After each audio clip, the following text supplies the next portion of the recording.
아직도 나는 새벽에 눈이 떠진다.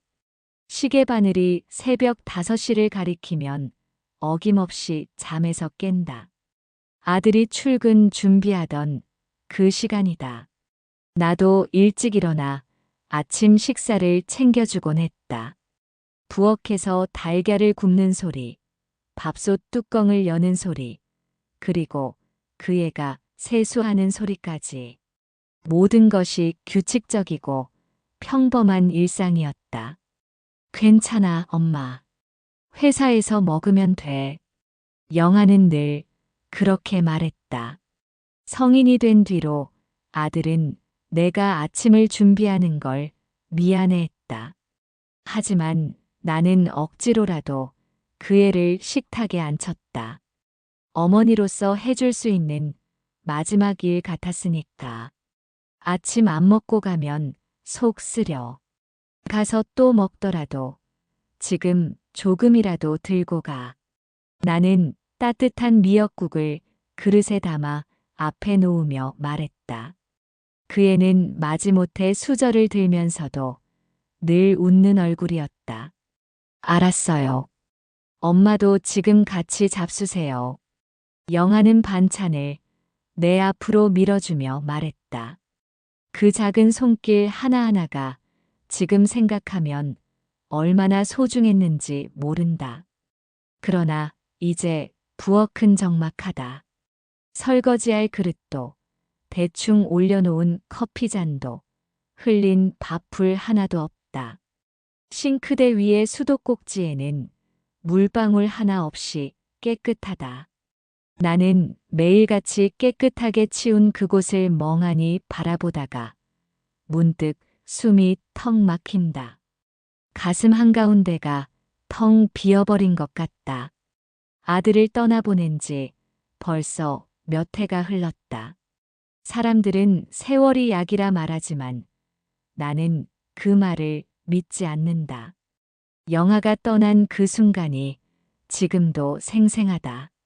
오히려 시간이 흐를수록 더 선명하게 다가오는 순간들이 있다.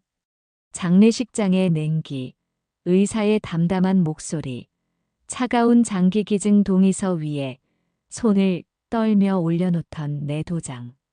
그 도장이 찍히는 소리가 아직도 귓가에 맴돈다. 또각. 마치 관 뚜껑을 닫는 소리 같았다. 그날 나는 살아있으면서도 죽었다. 병원 복도를 걸어 나오면서 나는 내 발소리를 듣지 못했다. 주변의 모든 소리가 물속에서 들리는 것처럼 멀었다. 집으로 돌아가는 길에도, 버스에 앉아서도, 현관문 열쇠를 돌릴 때도 모든 것이 꿈 같았다. 악몽이기를 바라는 마음뿐이었다. 살아있는 게 아니었다. 그냥 죽지 못해 버티는 것이었다. 나는 매일같이 집안을 배회하는 유령 같다. 아들의 방은 여전히 아들의 냄새를 간직하고 있다. 세탁물의 은은한 향, 책장에서 나는 종이 냄새, 그리고 그애만의 채취. 바지 주머니에서 나온 구겨진 영수증들을 보면 가슴이 미어진다. 편의점에서 산 삼각김밥, 커피 한 잔. 그 애가 혼자 먹었을 끼니들이 떠오른다. 책상 위에 그대로 놓인 볼펜은 뚜껑이 벗겨진 채로 있고, 침대에는 그 애가 누웠던 자국이 움푹 패여 있다. 베개는 아직도 그의 머리 모양 그대로다. 그것들 모두 우리 영아가 여기 살아 있었음을 증명한다. 가끔은 이런 생각도 한다. 내가 그 방을 비우지 않는 건 언젠가 아들이 다시 돌아올 거라는 터무니없는 믿음 때문일지도 모른다고. 문득 현관문이 열리고 엄마, 저 왔어요. 라는 목소리가 들릴 것만 같다. 하지만 나는 안다. 내 아들, 오영아는 돌아오지 않는다. 그저 내가 아직 놓아주지 못할 뿐이다. 요즘은 이웃과도 거의 교류하지 않는다. 주변 사람들은 처음엔 장을 받아주거나 집에 와서 밥을 같이 먹자고 했다. 반찬을 해다 주기도 하고 동네 소식을 전해주기도 했다. 혼자 있지만 말고 가끔은 나와서 사람들도 만나요. 시간이 지나면 나아질 거예요. 힘내세요. 그런 말들을 들을 때마다 나는 고개를 끄덕였다. 그들의 선의를 모르는 것은 아니었다. 하지만 몇 번 거절하고 나니 그들도 점점 발길을 끊었다. 나도 연락하지 않았다. 그들의 온기는 내게는 오히려 고통이었다. 다른 사람들의 평범한 일상이 자식 걱정하는 대화가 모두 내 상실을 더욱 선명하게 부각시켰다. 나는 아들이 떠나던 날의 꿈을 자주 꾼다. 공장에서 떨어져 내리던 순간을 본 것도 아닌데 마치 눈앞에서 직접 목격한 것처럼 생생하다. 높은 곳에서 추락하는 몸, 그리고 그 순간의 공포. 아들이 비명을 지르며 추락하는 장면, 그리고 그 몸을 감싸는 시퍼런 기계음이 꿈속에서 반복된다. 꿈속에서 나는 항상 뛰어간다. 영아를 잡으려고, 그 애를 구하려고. 하지만 아무리 뛰어도 닿지 않는다. 손끝이 스치기만 할 뿐이다. 그 순간마다 나는 몸부림치며 깬다. 온몸이 땀에 젖어 있고 심장이 미친 듯이 두근거린다. 살아있다는 게 저주처럼 느껴진다. 나는 아들이 했던 말을 떠올린다. 엄마랑 평생 살 거야. 엄마 혼자 안 둬. 남편 장례식에서 돌아오던 버스에서 그 애가 한 말이다. 그때는 그저 내 마음을 달래는 말이라고 생각했다. 언젠가는 좋은 짝을 찾아서 떠나갈 걸 알았다. 새벽이 되면 나는 거실 소파에 앉아 창밖을 바라본다. 서서히 밝아오는 하늘을 보면서 오늘도 영하 없는 하루가 시작된다는 걸 받아들인다. 어떤 날은 그냥 그대로 앉아서 해가 뜰 때까지 기다린다. 움직이기가 싫어서다. 나는 오늘도 그렇게 하루를 시작한다. 여전히 공허하고, 여전히 무겁고, 여전히 아들을 잃은 채로. 하지만 숨은 쉬어야 한다. 심장은 뛰어야 한다. 그래서 나는 오늘도 일어난다. 나는 가끔 내가 왜 그 종이에 도장을 찍었는지 후회스럽다. 아니다. 후회라는 말도 정확하지 않다. 그때 내가 할 수 있는 선택이 그것뿐이었다는 걸 알면서도 가슴 한편에서는 계속 의문이 든다. 내 아들을 다른 사람들에게 나누어 준 그 결정이 옳았을까? 병원 응급실의 공기는 차갑고 습했다. 소독약 냄새와 사람들의 불안이 뒤섞인 그 공간에서 나는 플라스틱 의자에 앉아 의사를 기다렸다. 손끝이 얼음처럼 차가웠다. 형광등 불빛이 내 눈을 파고들어 어지러웠고 주변의 모든 소리가 멀리서 들려왔다. 그러나 그날은 더 특별했다. 평소보다 더 차갑고 더 무거운 공기였다. 마치 죽음의 기운이 그곳에 머물러 있는 것 같았다. 하얀 가운을 입은 의사가 나타났을 때 나는 그의 표정에서 모든 것을 읽을 수 있었다. 입술을 굳게 다문 채 클립보드를 들고 있는 그의 모습에서 조금의 희망도 찾을 수 없었다. 보호자분. 의사가 내 앞에 앉으면서 조심스럽게 입을 열었다. 우리의 상태가 어떤가요? 나는 떨리는 목소리로 물었다. 이미 답을 알면서도 묻지 않을 수 없었다. 산소 공급은 가능하지만 뇌 기능은 회복이 어렵습니다. 현재 상태로는 의사의 말은 파도 소리처럼 멀리서 흘러왔다. 그의 입술이 움직이는 걸 보았지만 머릿속에서는 다른 소리들이 들렸다. 영아가 어릴 때 웃던 소리, 아침에 인사하던 목소리, 감기 걸렸을 때 내는 작은 신음소리. 나는 고개를 숙이고 있었지만 손끝이 덜덜 떨렸다. 무릎 위에 올린 손가락들이 마치 겨울바람에 흔들리는 나뭇잎처럼 떨렸다. 의사는 잠시 말을 멈추고 내가 그의 말을 이해할 수 있을 때까지 기다렸다. 어머님, 제 말 들으셨나요? 네, 네.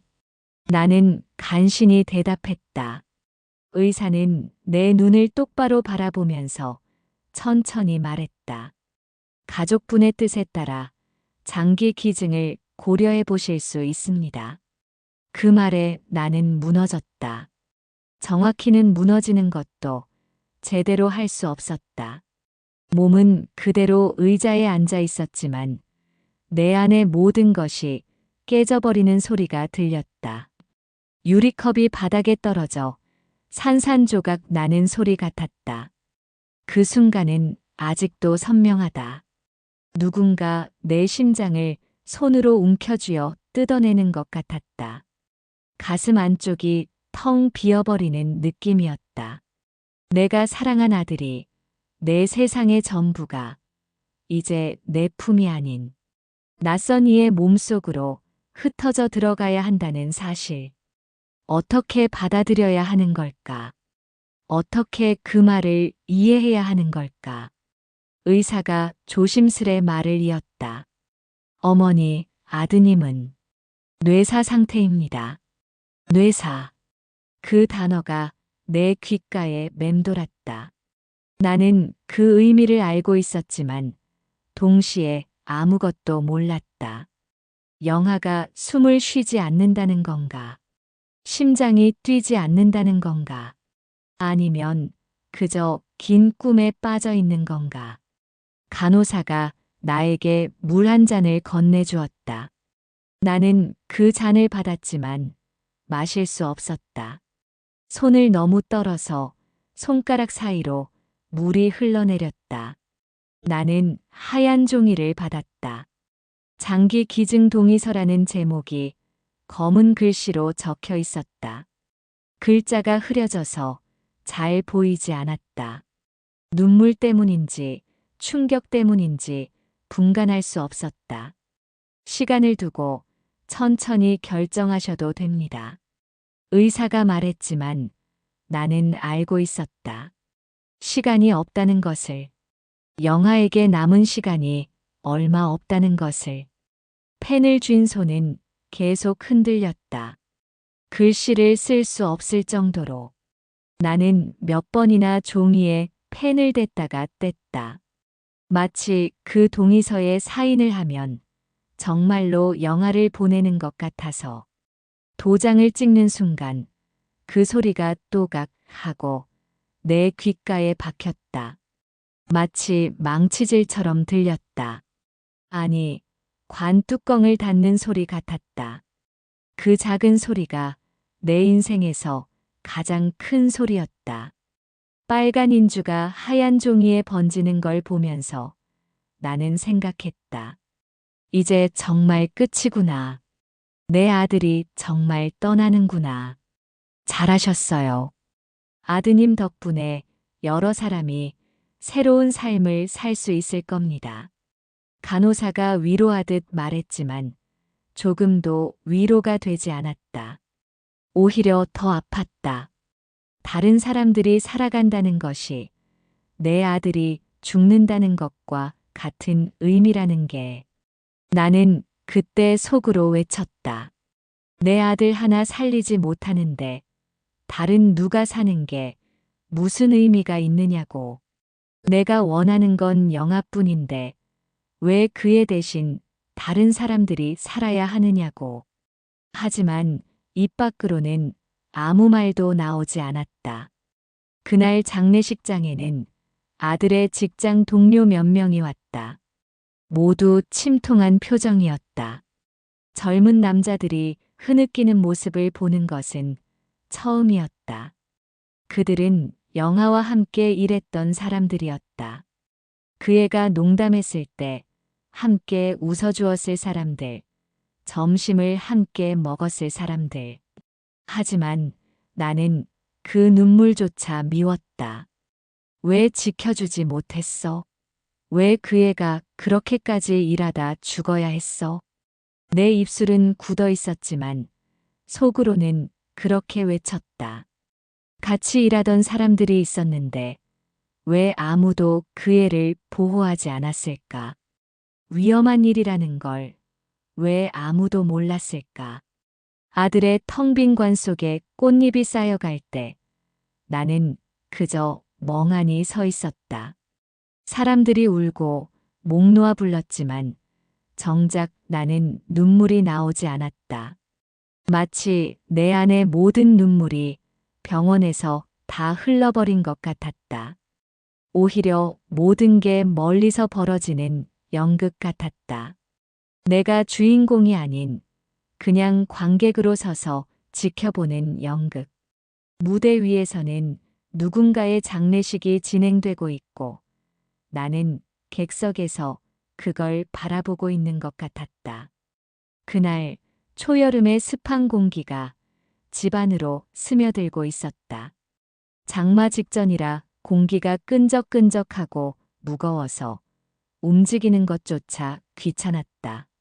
선풍기를 틀어놔도 미지근한 바람만 돌 뿐이었다. 나는 부엌에서 설거지를 하고 있었는데 그릇 몇 개와 컵 하나가 전부였다. 혼자 먹는 밥은 늘 이런 식이다. 간단하고 쓸쓸하다. 찡! 초인종 소리가 울렸다. 누가 이렇게 더운 날에 요즘은 찾아오는 사람이 거의 없다. 가스검침원이나 전기검침원, 대부분 업무상 방문이다. 나는 손을 닦고 거실을 지나 현관으로 갔다. 문틈 사이로 누군가의 그림자가 보였다. 남자인 것 같았다. 문을 열었다. 낯선 남자가 서 있었다. 40대 초반쯤으로 보였다. 키는 보통이고 체격도 평범했다. 검은 셔츠에 청바지를 입었지만 단정한 차림이었다. 옷에 주름 하나 없이 깔끔했고 구두도 잘 닦여 있었다. 첫인상은 나쁘지 않았다. 하지만 그의 눈빛이 이상했다. 어떻게 설명해야 할까? 불안한 듯 하면서도 무언가를 간절히 바라는 눈빛. 마치 오랫동안 용기를 내어 이곳에 온 사람 같았다. 어머님. 그가 조심스럽게 입을 열었다. 저는 이도윤이라고 합니다. 그리고 아드님의 심장을 이식받은 사람입니다. 그 순간 내 심장은 미친 듯이 뛰었다. 귀를 의심했다. 방금 뭐라고 했지? 아들의 심장을 이식받은? 말문이 막혀 잠시 아무 말도 나오지 않았다. 현관문을 잡고 있던 손에 힘이 빠졌다. 다리에도 힘이 없어져서 그대로 주저앉을 것 같았다. 뭐라고요? 목소리가 떨렸다. 손끝이 시큰거렸다. 내 귀에 들린 그 말이 사실인지 확인하고 싶었지만 동시에 듣기 싫기도 했다. 도윤은 고개를 끄덕이며 작은 가방을 내려놓았다. 그 동작이 조심스러웠다. 마치 깨지기 쉬운 것을 다루듯. 아드님 덕분에 제가 살 수 있었습니다. 인사를 드리고 싶어서 왔습니다. 나는 잠시 그를 바라보았다. 바라봤다기보다는 내 안에서 무언가가 꿈틀거리며 튀어나오는 걸 느꼈다. 이상한 감정이었다. 반가움도 아니고 분노도 아니고 슬픔도 아닌 모든 게 뒤섞인 복잡한 감정. 우리 영아가 돌아왔나? 그런 생각이 들었다. 얼굴도 목소리도 걸음걸이도 전혀 다르지만 심장이 뛰고 있다는 사실 하나만으로 그는 내 아들의 연장선 같았다. 영아의 심장이 그의 가슴 속에서 뛰고 있다니. 어떻게 알고 왔어요? 가까스로 묻는 내 목소리가 낯설게 들렸다. 그는 잠시 눈을 피했다가 다시 나를 바라보았다. 그의 눈빛에는 미안함과 간절함이 섞여 있었다. 병원에서 우연히 기증자 명부를 보게 되어 연락처를 얻었습니다. 늦었지만 어머님을 찾아뵙는 게 맞다고 생각했습니다. 말투에는 단호함이 있었지만 그 안에 겸손과 죄책감이 섞여 있는 듯 했다. 마치 자신이 여기 있을 자격이 있는지 스스로도 확신하지 못하는 사람 같았다. 나는 잠시 문을 닫고 싶었다. 아니, 그를 밀쳐내고 싶었다. 무서웠다. 이 사람과 마주하는 게, 이 사람의 이야기를 듣는 게, 내 아들의 심장을 가진 사람을 직접 보는 게. 하지만 손이 움직이지 않았다. 그가 내 아들의 심장을 가지고 있다는 사실이 내 마음 깊은 곳을 뒤흔들었다. 영아의 심장이 아직 어딘가에서 뛰고 있다는 것. 그것만으로도 나는 그를 밀어낼 수 없었다. 들어와요. 나는 결국 문을 열어주었다. 도유는 조심스럽게 현관을 들어섰다. 신발을 가지런히 정리하는 모습이 왠지 영아를 닮은 것 같았다. 그 애도 늘 그렇게 신발을 정리했다. 차 한 잔 드릴까요? 나는 습관적으로 물었다. 손님이 오면 차부터 끓이는 게 버릇이었다. 괜찮으시다면 감사하겠습니다. 그는 거실에 앉아서 주변을 둘러보았다. 영아의 사진이 걸린 벽, 그 애가 좋아하던 책들이 꽂힌 책장, 아직도 그대로 둔 그 애의 물건들. 나는 부엌에서 차를 끓이면서 도윤의 뒷모습을 바라봤다. 어깨 라인이 앉아있는 자세가 왠지 영아를 떠올리게 했다. 착각일까? 곧 저녁 시간이었으므로 나는 곧 식사 준비를 했다. 물론 낯선 사람과 초면에 함께 밥을 먹는다는 것이 불편했다. 게다가 그가 내 아들의 심장을 가진 사람이라는 사실이 계속 머릿속을 맴돌았다. 하지만 그의 태도가 내 눈길을 끌었다. 반찬 그릇을 살짝 내 쪽으로 밀어주고 차려놓은 반찬을 골고루 먹으려고 노력하며 남은 반찬을 정리하려고 일어서는 모습.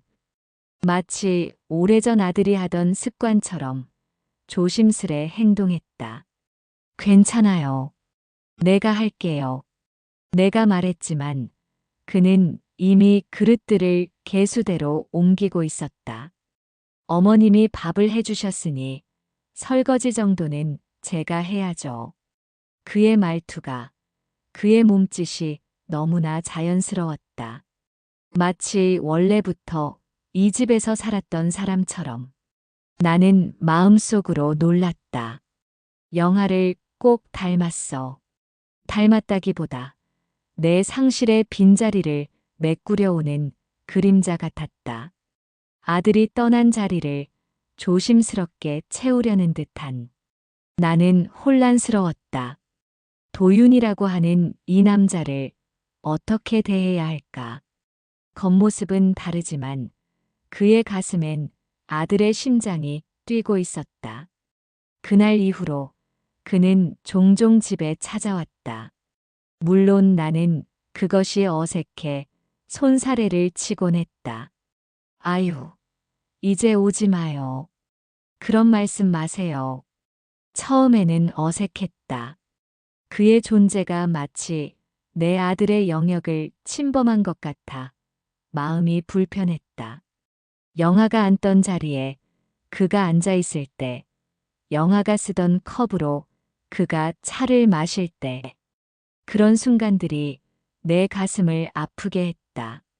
하지만 동시에 그의 행동 하나하나가 아들을 떠올리게 했다. 그가 컵을 내 손에 맞춰 내려놓는 방식, 젓가락을 조심스럽게 잡는 손가락 모양, 심지어는 식탁에 앉는 자세까지 모든 것이 영아와 비슷했다. 게다가 시간이 지날수록 그의 존재가 아들의 부재를 덜 아프게 만드는 것 같았다. 집안에 다른 사람의 기척이 있다는 것, 누군가와 함께 밥을 먹는다는 것, 그런 작은 일상들이 내 마음을 조금씩 따뜻하게 했다. 문득 나는 깨달았다. 내가 도윤을 아들처럼 대하고 있다는 사실을. 그의 등을 바라보면서, 차를 끓여주면서, 함께 TV를 보면서 나도 모르게 그를 영아처럼 보살피고 있었다.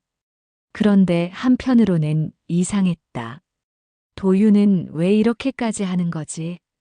별달리 용건이 있는 것도 아닌데 왜 자꾸 찾아올까? 내게 밝히지 않은 다른 목적이 있는 게 아닐까?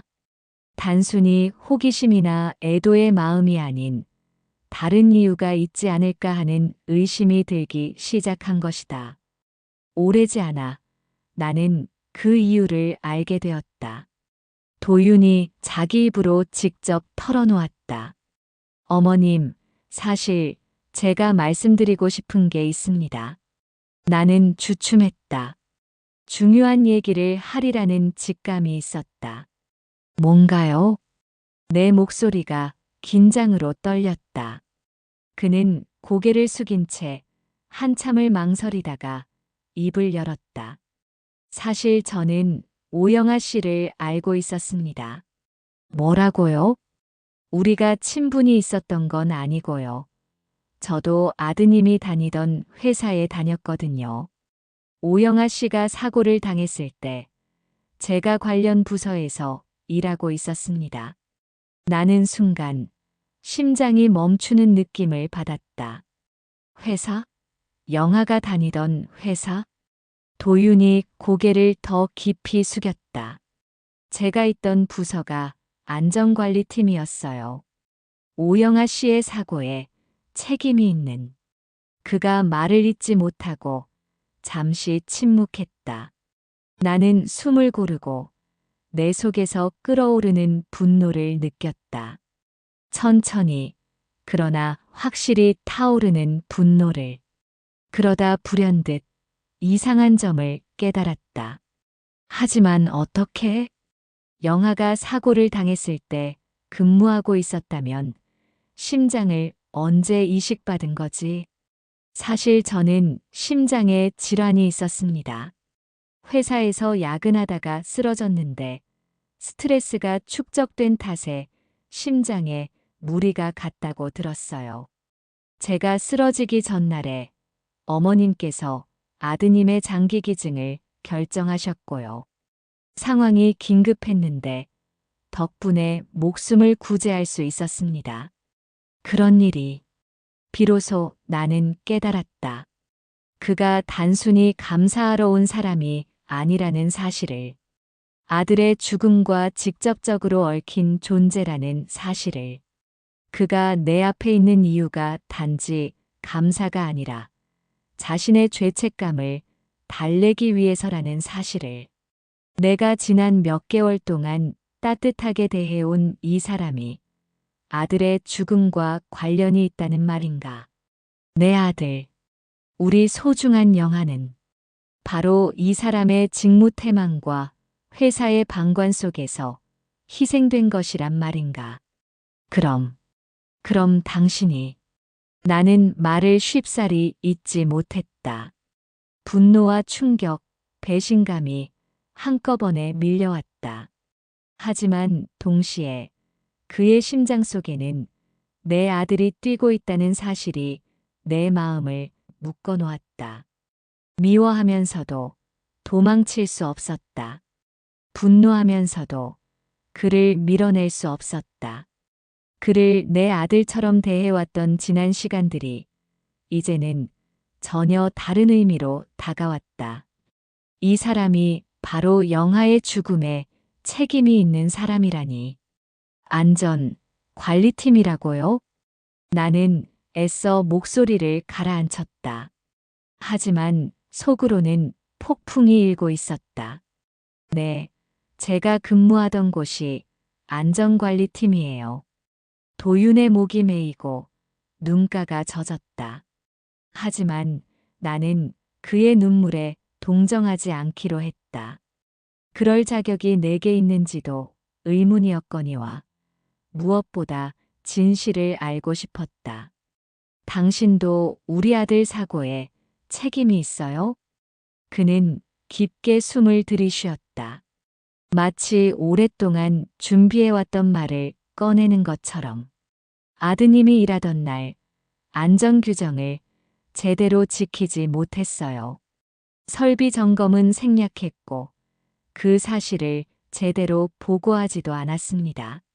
그 말에 나는 몸이 굳었다.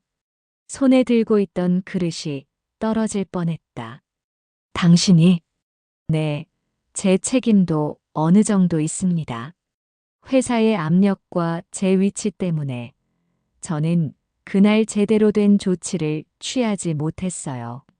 그 결과가 아드님의 죽음으로 이어졌고요. 도윤은 고개를 숙인 채 말끝을 흐렸다. 그의 어깨가 떨리고 있었다. 그런 주제에 잘도. 나는 그에게 물었다. 물어야 했다. 왜 나를 찾아왔어요? 왜 지금에 와서? 죄송합니다. 죄책감 때문에 잠에 들 수가 없었어요. 그가 고개를 들어 내 눈을 바라봤다. 그의 눈에는 진심 어린 참회가 담겨 있었다. 그날 이후 저는 매일 밤 아드님의 얼굴을 떠올리며 살아왔습니다. 제가 살아있는 한 아드님이 제 심장 속에서 뛰고 있는 이상 어머니께 감사와 죄책감을 전해야 한다고 생각했어요. 당신이 무슨 염치로? 그 이상은 말이 나오지 않았다. 분노로 목이 메어서 제대로 된 문장을 만들 수 없었다. 그가 말했다. 정말 죄송합니다. 그의 목소리는 담담했지만 떨리고 있었다. 나는 분노와 슬픔, 혼란, 그리고 미묘한 위안이 뒤엉켜 어디서부터 감정을 정리해야 할지 몰랐다. 그동안 도윤을 따뜻하게 대해온 내 자신이 바보 같았다.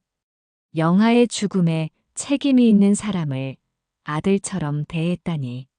그러나 무작정 내칠 수도 없는 노릇이었다.